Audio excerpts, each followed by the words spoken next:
little dragonettes. Welcome back to the Horde.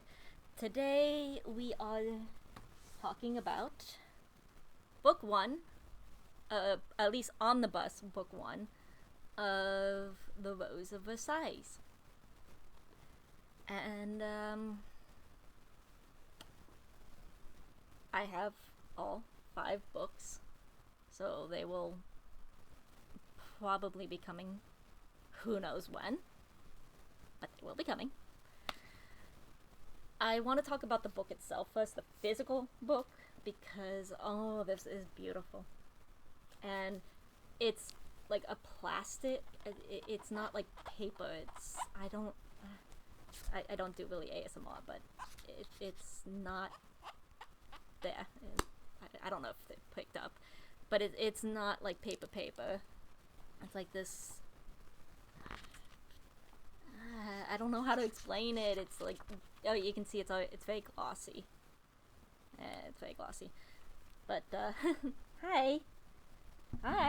You see that artwork? Yeah, this is, does it say when it was originally published? See, like this last page actually does feel like actual paper.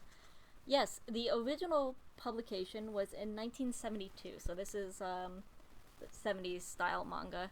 I have been wanting to read this since I first heard of it. I know Netflix has like the movie version of the animated TV show, like they took the episodes and then just like flunk. But I don't want that. I want to read the original. And then I also want to see the actual, not the movie, but the actual individual episodes. But if I can't, oh well, I got the books. The other book I want to read, or at least the manga, the anime that I want to watch, is Utenia. But that's a completely different topic because that's, yeah, either way. Those are a historical fiction of Marie Antoinette and Oscar Francois de Georges. How the heck did I manage to say that without even knowing? Because, again, this is French. And if we know anything about this channel, I don't speak French, and I'm very bad at pronunciating French things, despite the fact that my sister-in-law speaks French fluently and is trying to teach her nephew how to speak French, which is a absolutely wonderful idea, and I hope he does, because Lord knows speaking another language is easier than just speaking one, and I try, but it's just look at that art. I love it. So what is this story about? If you don't know about the Rose of Versailles, it is basically a historical fiction set in the time of Marie Antoinette. So it does give you a little history of Marie Antoinette before she moves to France. You know, she is sent to France to marry the prince who will eventually, unfortunately, lose their head during the French Revolution. It is also about some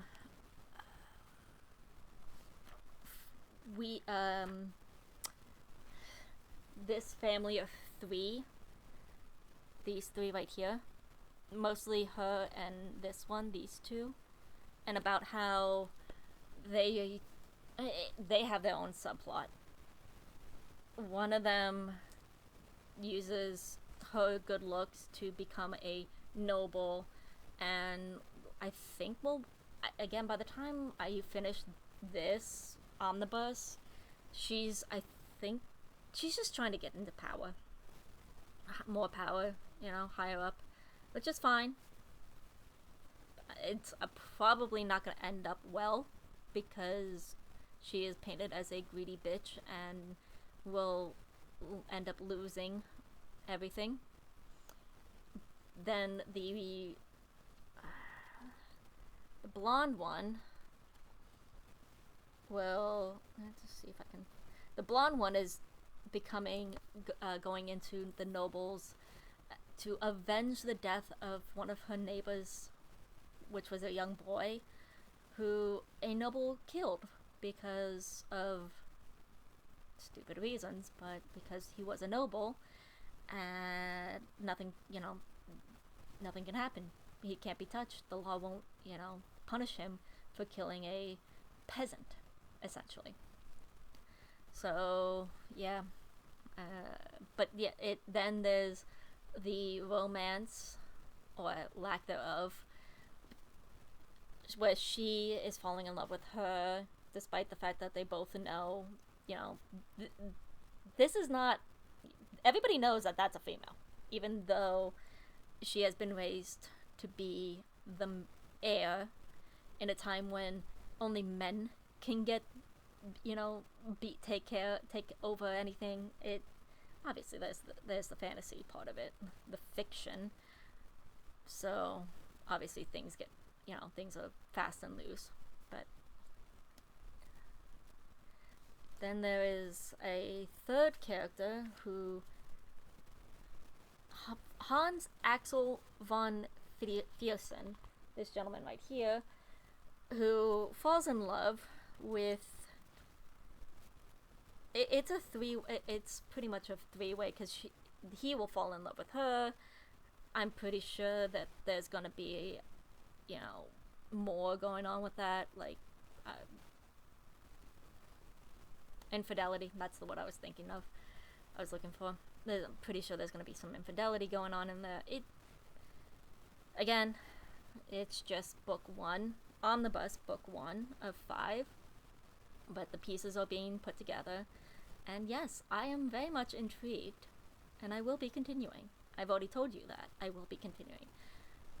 I just don't know when. maybe I'll do it as a mood read. Maybe it will pop up in that I will pull from the dice, the giant dice. We shall see, but it will happen eventually. I just can't say when, because I try not to plan any of my books, because I will try to plan and then just be like, yeah, fuck it, I'll read it. I'm gonna read whatever I want. So yep, that's it. I recommend reading it, especially if you like the classics in terms of manga and that stuff. Because yeah, all things considered, 1970, what did I say it was? 1979? 1972. This is a classic. So, yeah. Thank you for joining me in my little horde today. I shall see you later. Bye!